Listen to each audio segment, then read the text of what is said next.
Assalamu alaikum everyone. I hope that you are all doing really well. Today I am going to be doing a makeup tutorial on this look right here. The eye makeup is actually very simple to do. There aren't very many shadows required and the rest of the face makeup is very toned down with the nude lips and a soft wash of colour on the cheeks. Everything kind of seamlessly ties in and matches with my hijab. I've released a brand new hijab line called the Glam range. It consists of hijabs like this one right here. You guys, this fabric, when you receive it, those of you who order it, you are going to melt. It's lightweight, it has the sheen of silk, but it's not as slippery as silk. It took me so long to perfect the fabric. They are custom dyed colours. I am so excited, so passionate to be making these new hijabs with new fabrics. So today's makeup look is inspired by the Glam brown hijab. I hope that you enjoy watching this tutorial and let's get started. Okay, let's get this show on the road. I'm going to start by taking a light flesh coloured eyeshadow on an angled fluffy brush. I'll be listing all of the products used in the description box, by the way, so be sure to check that out. The eyeshadow is applied under the brows and spread until just above the eye crease. Now take a long wearing eyeshadow stick that's light brown and creamy and simply colour in the eyelid.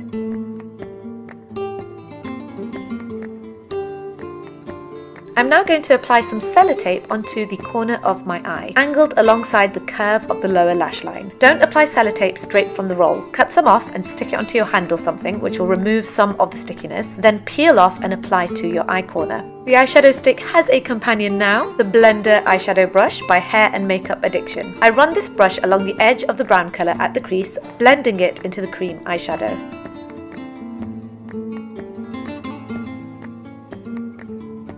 I recently filmed a swatch video with e.l.f. products and featured this palette.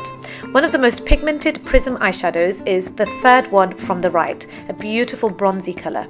Check this out, you guys. Ah, that sheen, so beautiful. And the shadow is soft too.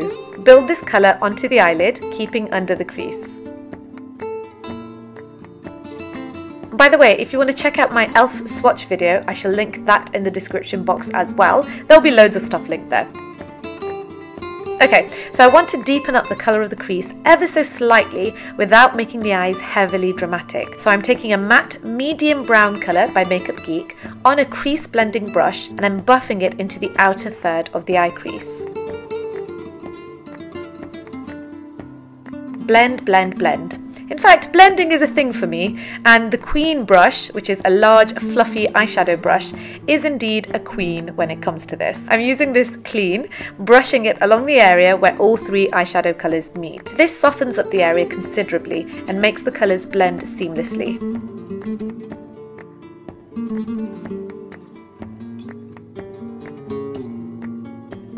Time for some serious eyeliner. I featured this liner recently in a video that contained my best of beauty products for 2014. I use an angled eyeliner brush to map out a thin line along the lashes to begin with, forming a small wing at the end of the eye.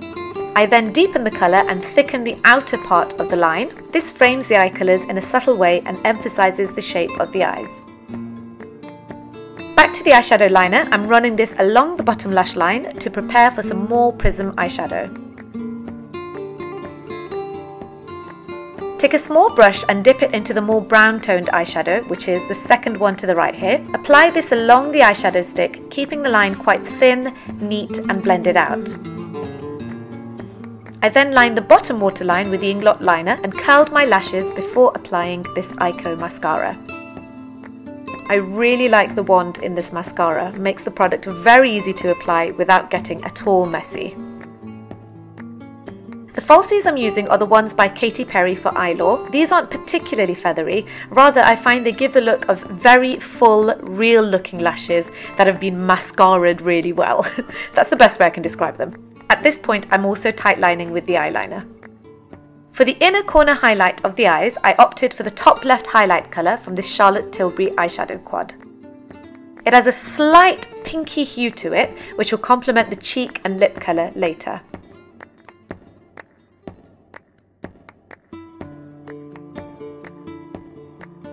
Hello, Bargain Concealer by Collection. You are going to do a mighty fine job of concealing my dark circles.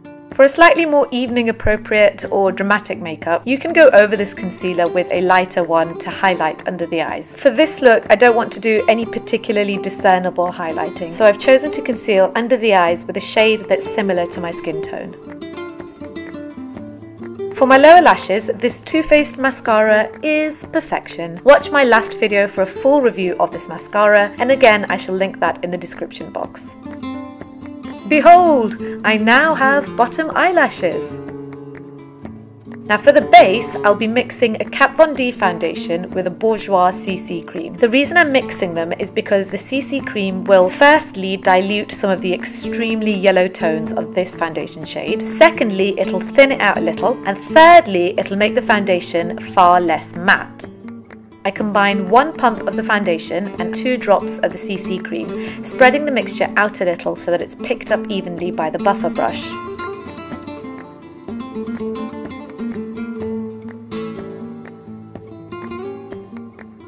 This brush, by the way, is so soft, and consequently, I was enjoying this part a little bit too much.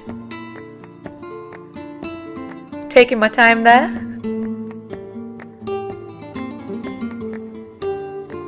Here you can see I'm just dabbing my finger directly into the remaining foundation mixture and used it to reach the under eye area. This Too Faced Melted Lip Colour is the choice for my lip colour today. On me it's a nude shade leaning towards a soft pink.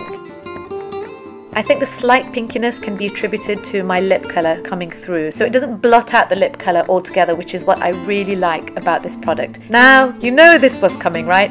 My Anastasia Beverly Hills Contour Palette, on which I am actually hitting pan. As you can see in the top left. That's a first for me, so it's worth noting.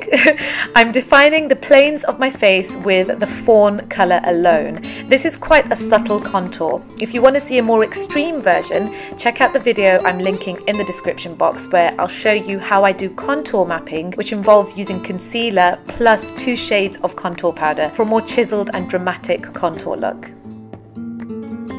For blusher, I'm using a clay blush by Tarte. It's long wearing and very pigmented, so I like to dab the brush once into the colour and then gently wipe off the excess on my hand before applying to my cheeks.